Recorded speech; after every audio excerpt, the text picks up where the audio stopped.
11 de novembro de 2014. Quem tem chances de Libertadores? E de título? E de rebaixamento? Especialista em estatística analisa probabilidades do que pode acontecer com as equipes na reta final do Brasileirão. Número de ingressos para visitantes na decisão da Copa do Brasil provoca atrito entre Atlético e Cruzeiro. Com novidades, seleção brasileira faz últimos preparativos para confronto com a Turquia. Para garantir a segurança de torcedores visitantes, Polícia Militar diminui a capacidade do Allianz Parque para 39 mil torcedores. E ainda, com medo do vírus Ebola, Marrocos deixa de ser país sede da Copa Africana de Nações de 2015. E os preparativos para o duelo entre São Paulo e Internacional, direto do Centro de Treinamentos do Tricolor. Olá, boa noite! Terça-feira chegando e ainda temos uma semana inteirinha pela frente. E saiba que é muito bom contar com a sua audiência aqui no Gazeta Esportiva. O final de ano chegou e a temporada 2014 do futebol brasileiro está na reta final. Atlético Mineiro e Cruzeiro fazem a decisão na Copa do Brasil. No Campeonato Brasileiro, Cruzeiro e São Paulo brigam pelo título, mas correndo por fora, Grêmio, Atlético Mineiro, Corinthians, Internacional e Fluminense disputam ponto a ponto uma vaga na cobiçada Libertadores.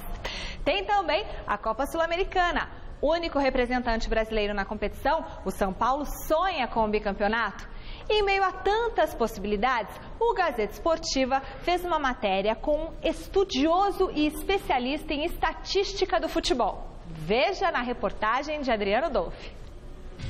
Marcelo de Arruda administra um site que confere a estatística em muitos campeonatos espalhados pelo mundo.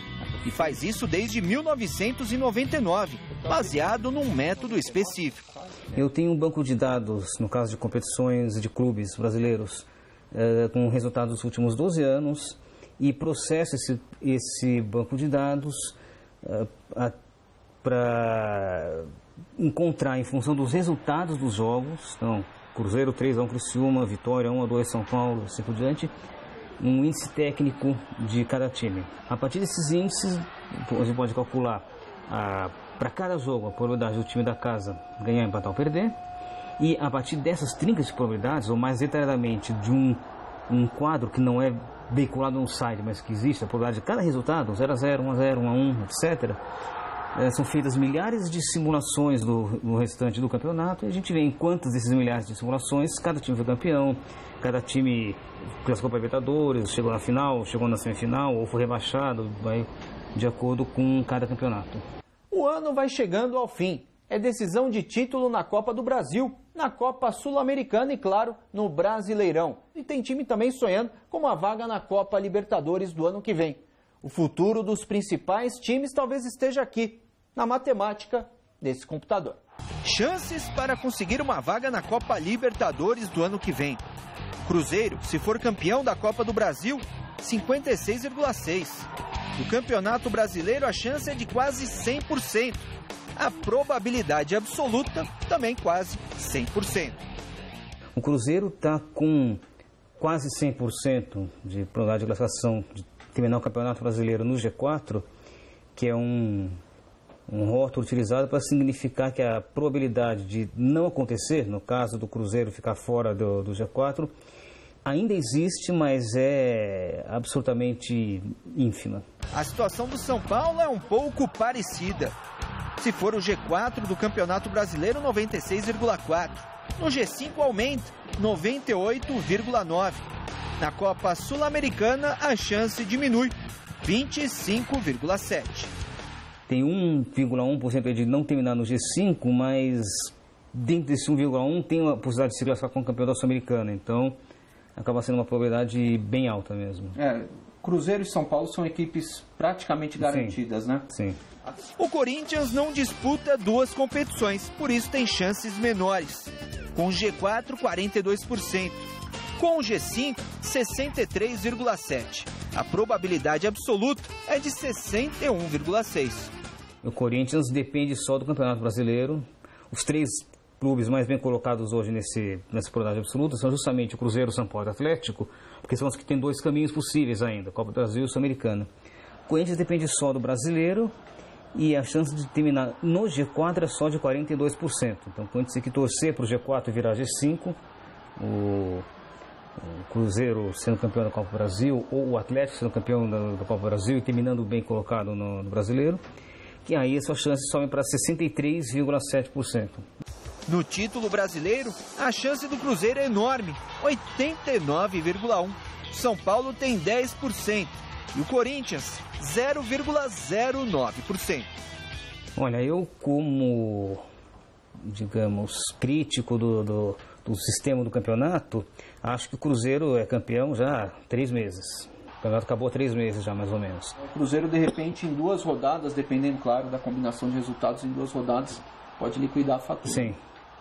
Que as chances vão aumentando. Vão aumentando, se a diferença continuar em 5 pontos, aí na penúltima só, mas dependendo das combinações de resultados, como você disse, em 2 rodadas a diferença pode se tornar de 11 pontos e ser inatingível. Quem conseguir entre 76 e 78 pontos tem quase 100% de certeza de que vai conquistar o título brasileiro. Na prática, chegando a, digamos, 76, porque 75 garantia é só 90. Chegando a 76 já conquista o título. Isso significa 3 vitórias nos 5 jogos que restam, então a situação está absolutamente favorável ao Cruzeiro. Rebaixamento. Palmeiras, apenas 3,8% de chances de cair.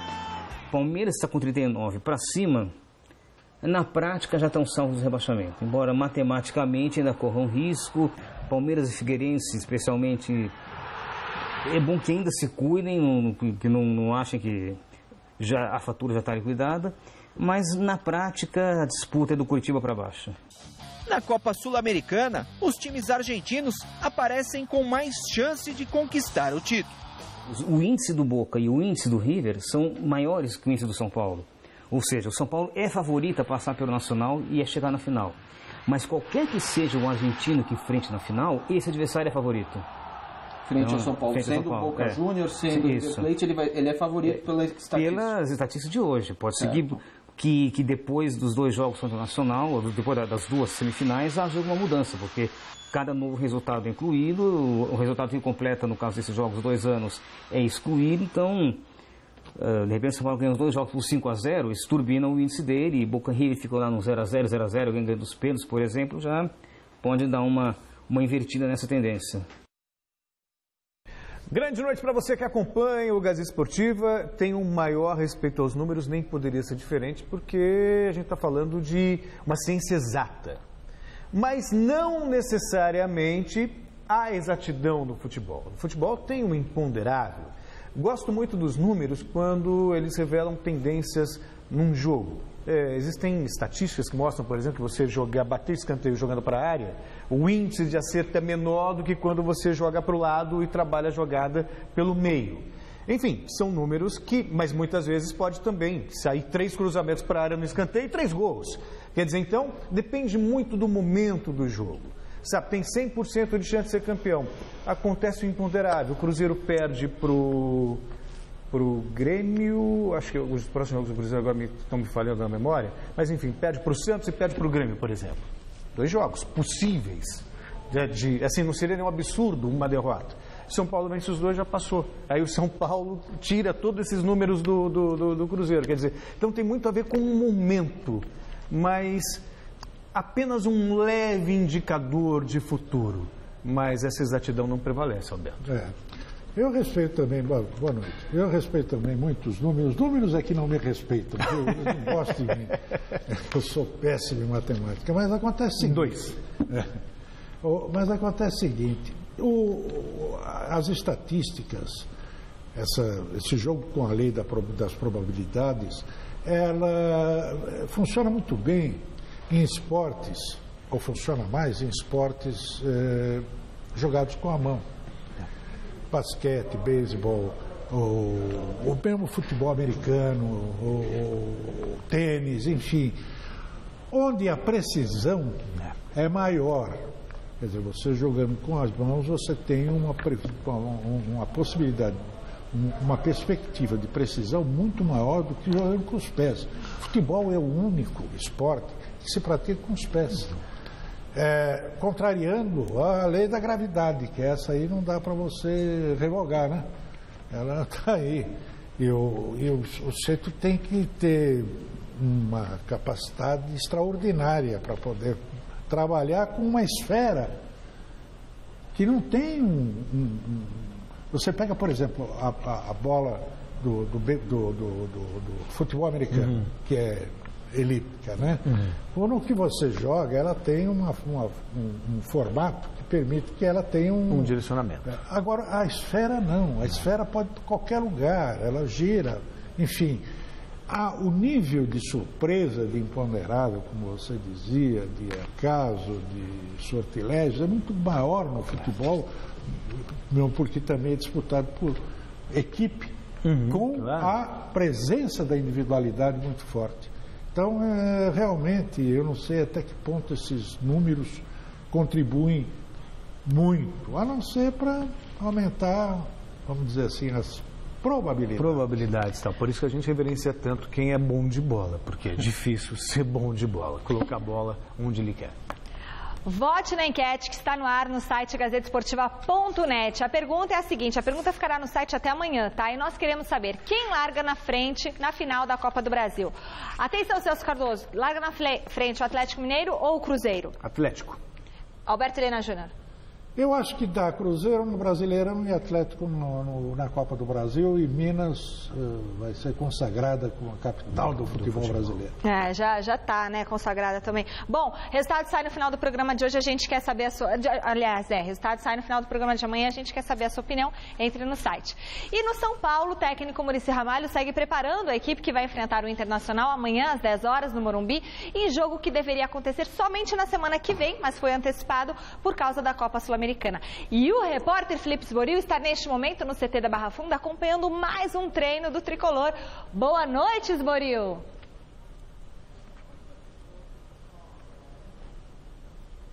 Oi, Michele, um abração para você em casa acompanhando o Gazeta Esportiva. A gente fala ao vivo aqui do CCT da Barra Funda, onde acabou de terminar o treinamento do técnico Muricy Ramalho, antes dessa partida que você acabou de falar, contra o Internacional amanhã no estádio do Morumbi. Jogo que foi adiantado em uma semana por causa da Copa Sul-Americana. E os jogadores comemoraram uma notícia hoje, Michele. Antes do jogo vão poder ir para casa. Concentração abolida aqui no São Paulo. Ao meu lado, um convidado especial, Allan Kardec. Obrigado pela participação aqui no Gazeta Esportiva, Kardec. Vai tranquilo para casa hoje descansar, porque amanhã tem jogo. É verdade, né? Não é a primeira vez que está acontecendo aqui na nossa equipe, e também todos esperam que aconteçam mais vezes, tem momento para tudo. Então o professor Muricy entendeu que esse é um momento que todos têm que estar próximo da família, também recarregando um pouco mais da bateria, porque a batida é grande de jogos. Então muito importante também essa partida em casa, porque nos dá mais um jogo dentro do estado de São Paulo, não tem viagens. Então acaba sendo um pouco mais cômodo para nós. E faz diferença mesmo dormir em casa, depois ir mais descansado para o jogo? Não que faça diferença, mas você está próximo ali da sua família, para quem tem criança, está junto com as crianças ali. E até mesmo quando nós estamos nas concentrações, estamos juntos, estamos nos divertindo, então não tem uma grande diferença, assim, sinceramente. Mas é sempre bom você estar próximo do seu familiar, mais pela questão mental, né? Porque você está ali, está distraindo, mas não tirando o foco também da partida, que é um jogo importantíssimo, assim como aconteceu contra o Goiás. Nós tivemos um bom desempenho dentro de casa, concentramos com nossos familiares. Nós estamos trabalhando para que amanhã seja da mesma forma. E essa partida é fundamental importância. O São Paulo está a 5 pontos do líder Cruzeiro. Esse jogo adiantado faz com que o time pelo menos comece a rodada com a expectativa de 2 pontos só atrás do Cruzeiro, não? É verdade, mas sinceramente acho que nós temos que tratar como um confronto direto ali pelo G4, sabendo que se nós ganharmos, nós continuamos com a manutenção, com a diferença de pontos que nós temos para o terceiro e até para o quinto, e também para o primeiro colocado, né? Que pode diminuir essa diferença e depois acabam que estará olhando a tabela aí para saber se distancia para os 5, se permanece nos 2, ou empate pode ir para 3 também ao Cruzeiro, então nós estamos tranquilos. Legal, obrigado Kardec pela participação aqui no Gazeta Esportiva, agradecendo também a assessoria de imprensa do São Paulo. O Kardec está indo agora, nesse momento, para a sala de coletiva, conceder a entrevista coletiva antes desse jogo tão importante contra o Internacional. O São Paulo que deve ter novidades por aí. Hoje, Alexandre Pato e também Rafael Tolói treinaram normalmente, mas devem ficar de fora ainda para esse jogo de amanhã. A expectativa também é da presença de Luiz Fabiano, justamente ao lado do Kardec. Luiz Fabiano, que tem 18 gols nessa temporada, é o principal artilheiro do São Paulo.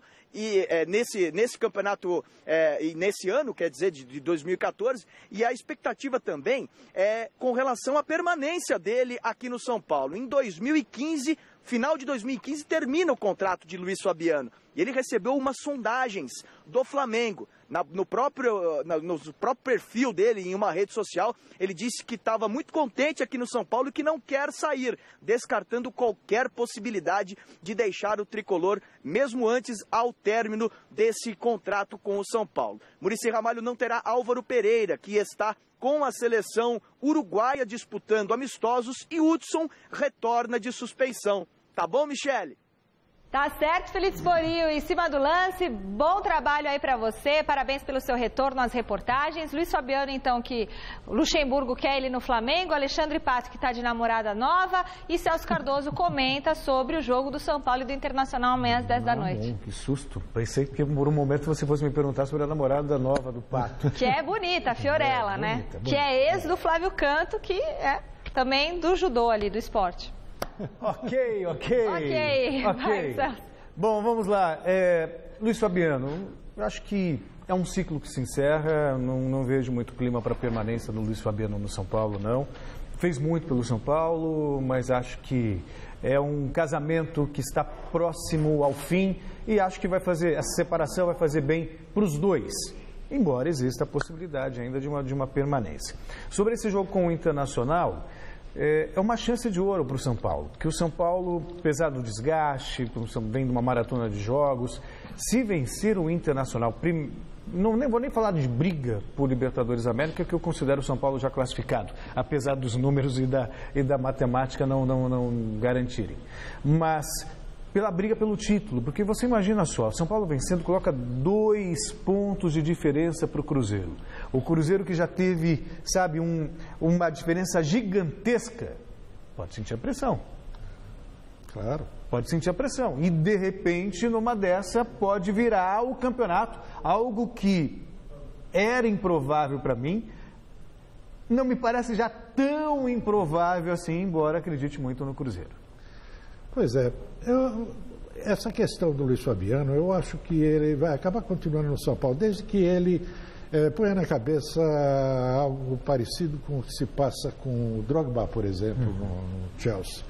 Sabe que é reserva, que não tem condições físicas para jogar todas as partidas, e não vai ficar magoado por causa disso, vai para o banco, entra quando puder, quando estiver bem e tal. Eu acho que essa é uma solução que o São Paulo e o Luiz Fabiano vão acabar chegando.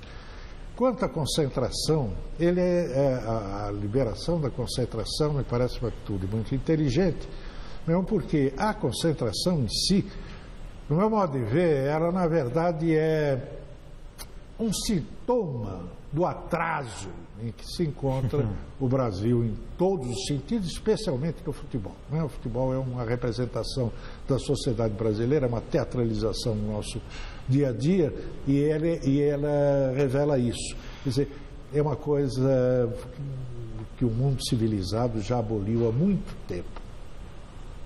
Muito bem, Alberto Helena Júnior. Seleção brasileira, amanhã às 4h30 da tarde, Neymar e companhia tem mais um desafio para tentar manter o 100% de aproveitamento sob o comando do técnico Dunga.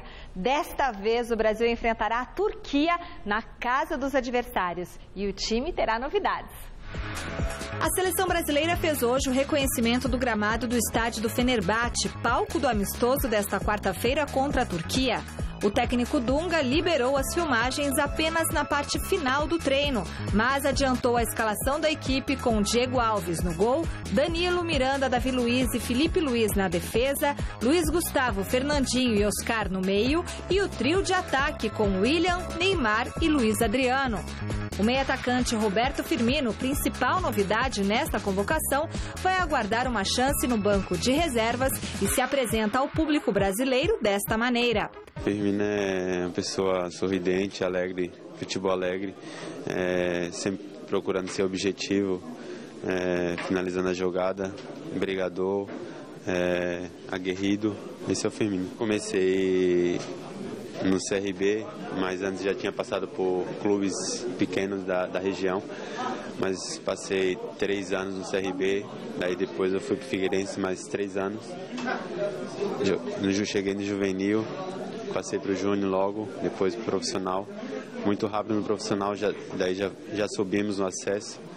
E depois daí já fui para o Hoffenheim, que estou até há 3 anos e meio já. Apesar de ocuparem a lanterna do Grupo A das eliminatórias para a Euro 2016 com apenas 1 ponto ganho em 3 jogos, os turcos contam com o apoio da torcida para conseguir uma vitória que motive o elenco. Deve ser estádio lotado, né? O pessoal aqui pelo que me falaram, é bem fanático, o pessoal gosta bastante, então vai ser um bonito jogo mesmo. Já joguei algumas vezes contra os times aqui times turcos, né? A gente sabe que o povo da Turquia é muito fanático pelo futebol, apaixonado pelo futebol, né? Então, com certeza vai ser um difícil jogo para nós, né? Com certeza vai ter a pressão dos torcedores.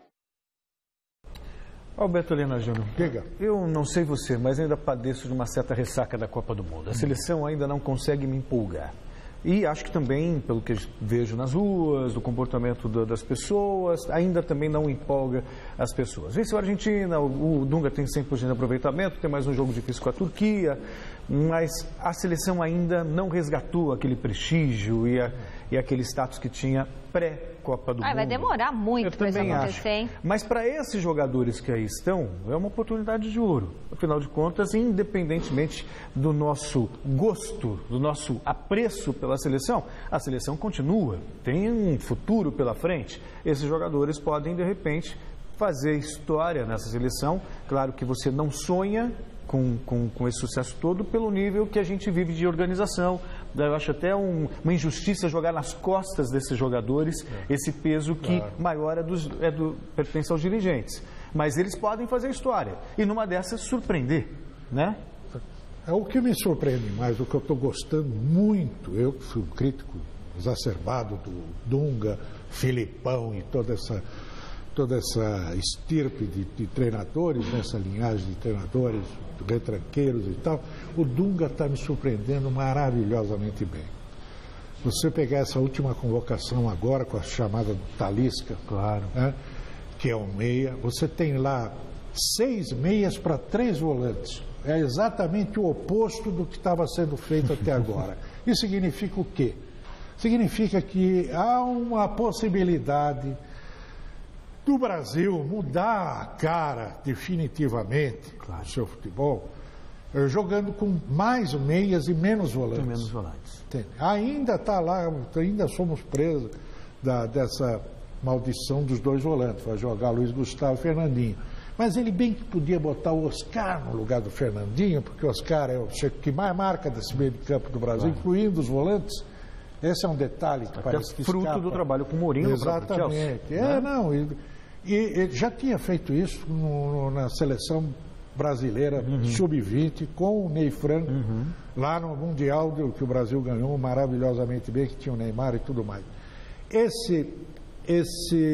Essa possibilidade já é um alento para que o Brasil venha a resgatar a sua identidade.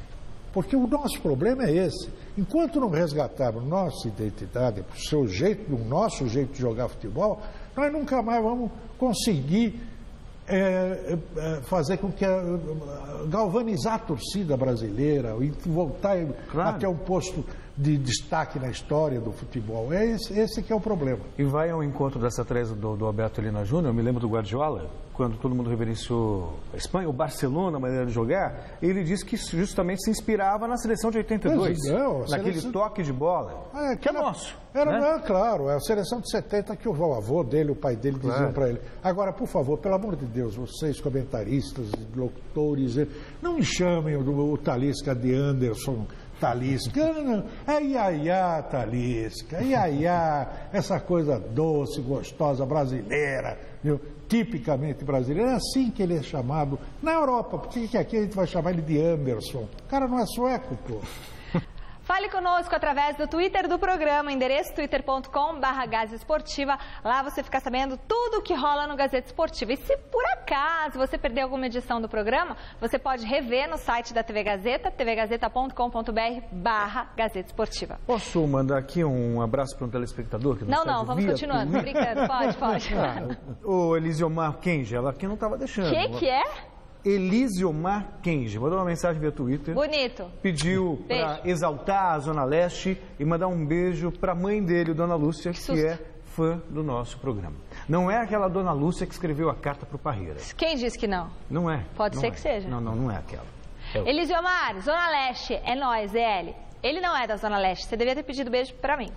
E olha, se você não votou para escolher os vencedores do Troféu Mesa Redonda, eu tenho uma má notícia. Já era. A votação popular está encerrada. Você não participou, tá? Fica com essa cara aí agora.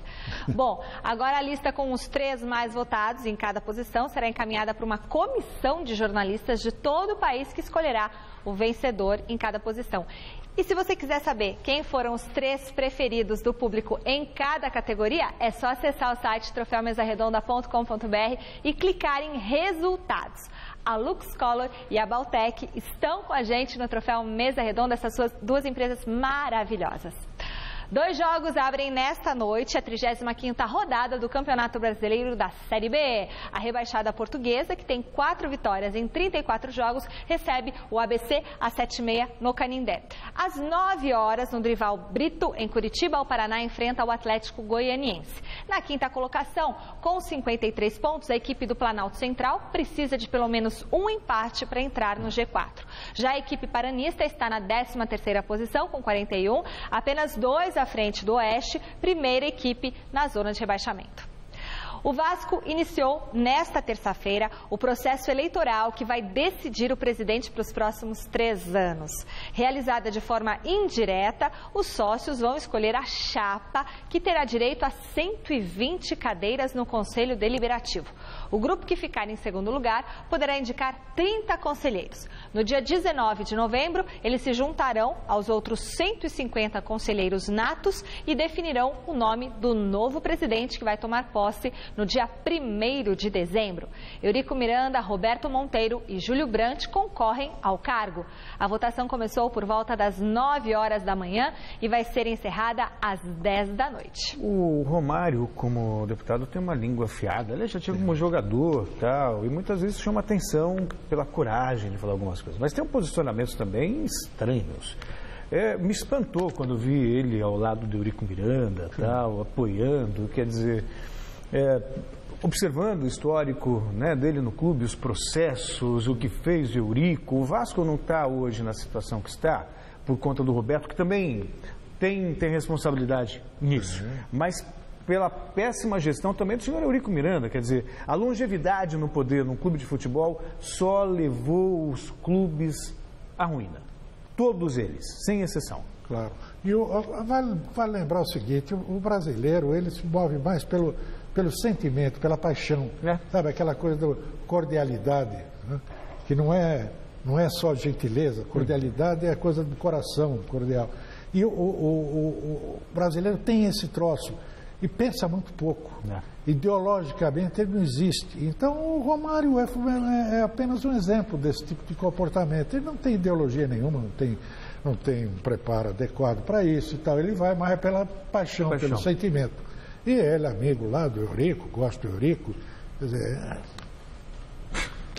O Bahia anunciou nesta terça-feira a saída do técnico Gilson Kleina. A decisão foi tomada após um acordo entre a diretoria e o treinador, que decidiu entregar o cargo. Contratado em agosto, ele estreou na Arena em Itaquera, quando o tricolor baiano empatou com o Corinthians em 1-1. De lá para cá foram 23 jogos com 6 vitórias, 7 empates, 10 derrotas e um aproveitamento de 39%. Vice-lanterna do Brasileirão com 31 pontos em 33 jogos, o Bahia perdeu do Goiás por 3-0 no último domingo e completou a 8ª partida sem vitória. O auxiliar técnico Charles Fabian vai comandar a equipe nas 5 rodadas finais do campeonato. O primeiro compromisso dele será neste final de semana contra o Corinthians em Salvador. Copa do Brasil, a bola nem rolou e o Clássico Mineiro, que decide a competição, já está pegando fogo. A Raposa recusou o número de ingressos cedido pelo Galo e a primeira partida não terá a presença de torcedores cruzeirenses. Veja como as equipes estão se preparando para aquele que poderá ser o maior Cruzeiro e Atlético de todos os tempos. Depois da vitória suada sobre o Criciúma pelo Brasileirão, o Cruzeiro voltou ao trabalho visando a primeira partida da final da Copa do Brasil contra o rival Atlético Mineiro. Com a possibilidade real de 2 títulos ao fim da temporada, a palavra superação dá o tom das entrevistas na Toca da Raposa. Vamos tentar fazer um jogo inteligente lá no Independência contra um rival que a gente conhece muito bem. Então, é só estar concentrado e tentar se superar a cada jogo que a gente tem contra o Atlético. O técnico Marcelo Oliveira não deve contar com o zagueiro Dedé e com o meia Alisson, entregues ao departamento médico. Ricardo Goulart, Egídio, Mike, Everton Ribeiro, Bruno Rodrigo, Júlio Batista e Ceará fizeram um trabalho diferenciado nesta manhã na Toca da Raposa, mas ficarão à disposição do treinador. Elenco pronto, afiado e sem entrar em polêmicas a respeito da decisão do rival de não abrir mão do Estádio Independência. Eu vejo de uma forma natural, né? A gente já tinha enfrentado o Atlético em outras situações lá no Independência. Então, para nós, indiferente do estádio, a gente precisa jogar de uma forma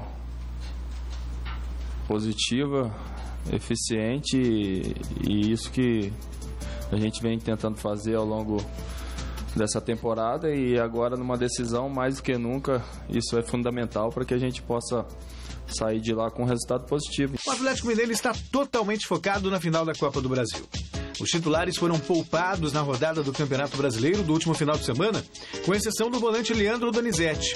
Na cidade do Galo, todo mundo sabe da importância desse confronto. Jogaço, né? Um clássico dos clássicos, né? Um jogo importantíssimo, uma final inédita, né? Onde muita coisa vai acontecer, muita coisa boa, né? E nós estamos nos preparando muito para essa final, para que a gente possa, nesses 2 jogos aí, colher um resultado excelente, que é o título, óbvio, né? Mas vamos trabalhar, vai ser um jogão que a gente espera disputar bem, né? Fazer um grande jogo no Independência. Diego Tardelli, Dátulo Luan, Leandro Donizete e Maico Suel foram poupados do treino de hoje, mas não preocupam. A principal arma do Atlético para essa primeira partida será o Estádio Independência. Terá torcida única, uma vez que o Cruzeiro abriu mão da cota de ingressos que lhe era destinada. Jogando em casa, o Galo conseguiu viradas heróicas ao longo da Copa do Brasil.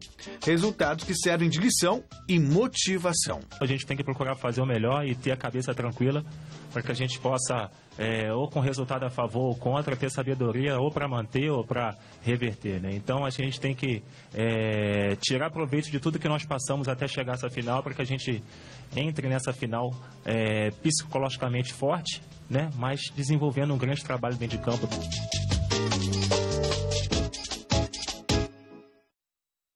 Tem tudo para ser, dentro de campo, uma belíssima final, pela rivalidade, pela grandeza dos times, pelos elencos. O Atlético Mineiro recentemente campeão da Libertadores, o Cruzeiro prestes a ser bicampeão brasileiro e tal. A lamentar apenas, não sei se você concorda comigo, o amadorismo dos dirigentes do futebol brasileiro, que muitas vezes se comportam como torcedores e não como profissionais. Aliás, nem são profissionais, né? Tem o imbróglio dos ingressos. O Atlético Mineiro decidiu ceder 8% dos ingressos ao Cruzeiro. Ele deveria ceder 10% pelo regulamento da competição e deveria oferecer isso já com antecedência, não 72 horas antes do jogo como aconteceu. Aí o Cruzeiro reclamou, abriu mão dos ingressos, fez um protesto na CBF e o caso pode parar no STJD. Mas quem é? Pois é, imagina o que vai dar. Exemplo, são cerca de 2.000 torcedores do Cruzeiro que terão direito a ingresso, que foram prejudicados. Na verdade, nessa briga, é o torcedor que tem o direito de ir a um estádio, assistir a uma final de Copa do Brasil, não importa se é no Mineirão, se é no Independência, se o manda do Atlético ou do Cruzeiro, é o direito de ir e vir. Quer dizer, foi cerceado por causa de um comportamento infantil, apaixonado dos dirigentes do Atlético Mineiro. Quer dizer, até quando a gente vai ter isso no futebol brasileiro? Esse samba, sabe? Até o dia que esse país aqui sofreu uma grande, profunda, absoluta, abrangente revolução da educação. Aí, quando isso ocorrer, daqui a algumas gerações, nós vamos poder ter essa coisa. Uns 200 Por enquanto, anos, quem sabe? Esses 2.000 não foram impedidos do seu direito, eles foram salvos, viu, da sanha desses imbecis que vivem frequentando os estádios e provocando a violência, aumentando a violência no nível que passou a ser absolutamente insuportável e que, portanto, os dirigentes, assim como as autoridades, só sabem revelar sua própria incompetência no trato dessa questão. Muito bem, por determinação da Polícia Militar, o Palmeiras terá que comercializar 4.000 entradas a menos do que a capacidade total do Allianz Parque. Ao invés dos 43.000 lugares, o público será de cerca de 39.000 torcedores. Os lugares vetados pela polícia são as cadeiras no entorno do setor destinado aos torcedores visitantes. O Verdão só poderia utilizar a capacidade máxima do estádio caso mandasse jogos com torcida única. Vale lembrar que o presidente Paulo Nobre revelou no último Mesa Redonda Futebol Debate ser desejo dele para os clássicos no novo estádio apenas a presença de palmeirenses. Permita-me falar também a respeito, aí emerge aquele azedume, aquele inconformismo. A gente teve uma Copa do Mundo no Brasil agora, há pouco mais de 3 meses. Sabe, você viu convivendo em perfeita harmonia, pessoas, sabe, de diferentes origens, de países apaixonadas também, e tudo correndo, sabe, salvo um incidente ou outro, tudo numa boa, sem precisar separar. Parece que você está separando animais. Animais que não podem se aproximar, senão eles vão se matar. É isso aí. Quer dizer, então, ao invés da gente tentar mudar esse comportamento, e eu imaginava que com a construção dessas novas arenas, com o espírito da Copa do Mundo, nós pudéssemos ter realmente civilidade no futebol. A gente vê estádio tirando cadeira, aí o Palmeiras agora perde 4.000 lugares por conta disso. 4.000 lugares, se você fizer as contas dos ingressos, convenhamos, é um prejuízo razoável.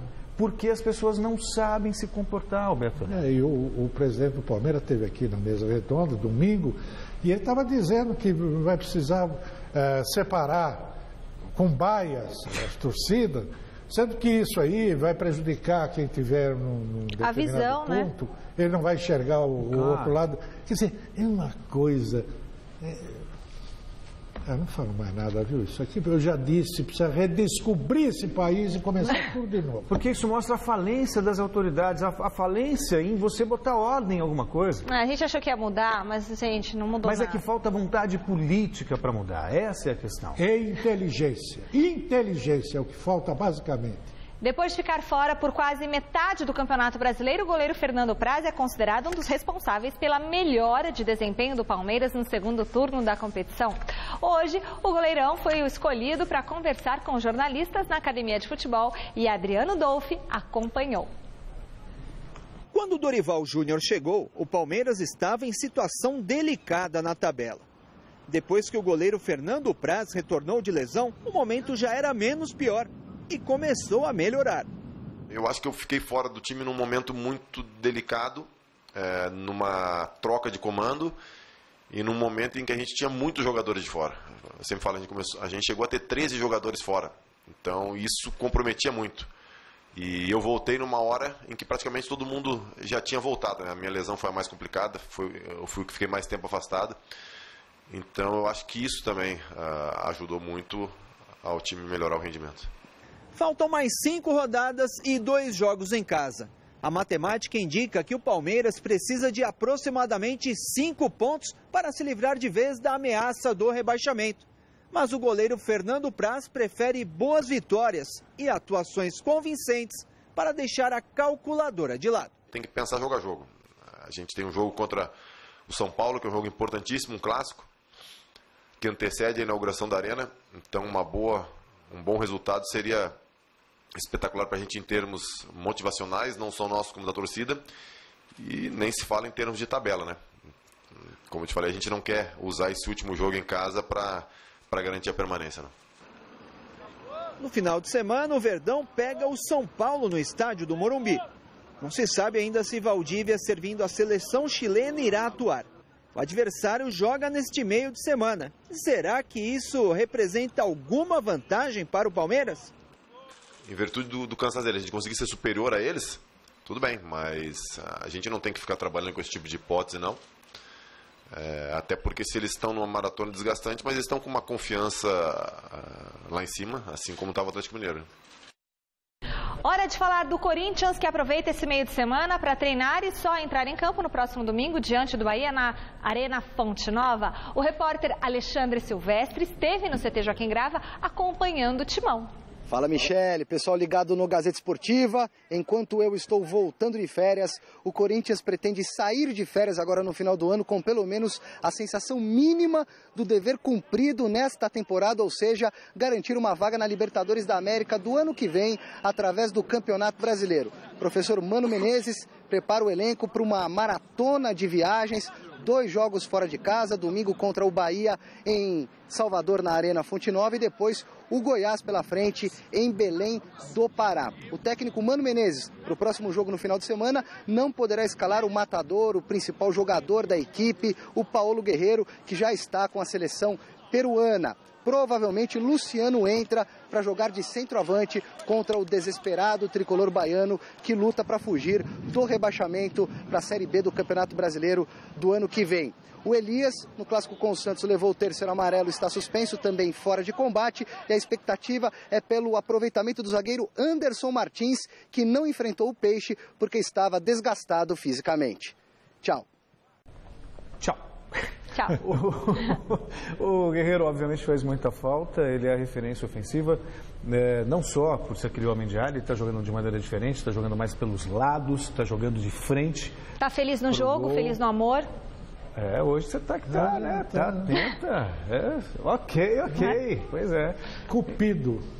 Michele Cupido. O problema é que o Corinthians acaba tropeçando nessas, entre aspas, pequenas pedras, com todo o respeito que merecem Bahia e Goiás. Mas é a lógica desse Campeonato Brasileiro para o Corinthians. Ganha dos grandes, mas perde dos pequenos, Alberto.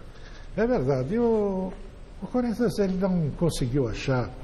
E não é agora a questão do Mano, não. Já veio assim desde o tempo do Tite, no ano passado para cá, da metade do ano passado. Você não esqueceu que chamava o Tite de empatite? Empatite. Então, um time que não consegue fazer gol. Defende bem e tal e coisa, e lousa e mariposa. Bom, o programa de hoje termina aqui. Amanhã, a partir das 10h30 da manhã, tem Super Esporte. Nós voltamos às 6 da tarde com a Gazeta Esportiva. Fique agora com o Jornal da Gazeta. Boa noite, tchau. E tem a enquete rolando aí, Cruzeiro até amanhã, e Atlético Mineiro. Até amanhã. A briga nos bastidores é grande. Mas dentro de campo, eu realmente imagino que vai ser um jogaço. O jogo. Cruzeiro e Atlético Mineiro, sem dúvida, uma final como há muito tempo nós não vimos na Copa do Brasil. Você não vai deixar o Alberto Helena falar tchau? Claro. Tchau. Sempre. É isso aí. E nos vemos daqui a pouco no Jornal da Gazeta. Até já. Tchau. If this life is driving you to drink, you sitting around wondering just what to think. Well, I got some consolation. I'll give it to you if I might. You know I don't worry about a thing, 'cause I know nothing's gonna be alright. You know this world is just a one big trouble spot, 'cause some have plenty and some have not. You know I used to be trouble, but I finally saw the light. Now I don't worry worry about a thing, 'cause I know nothing's going to be alright.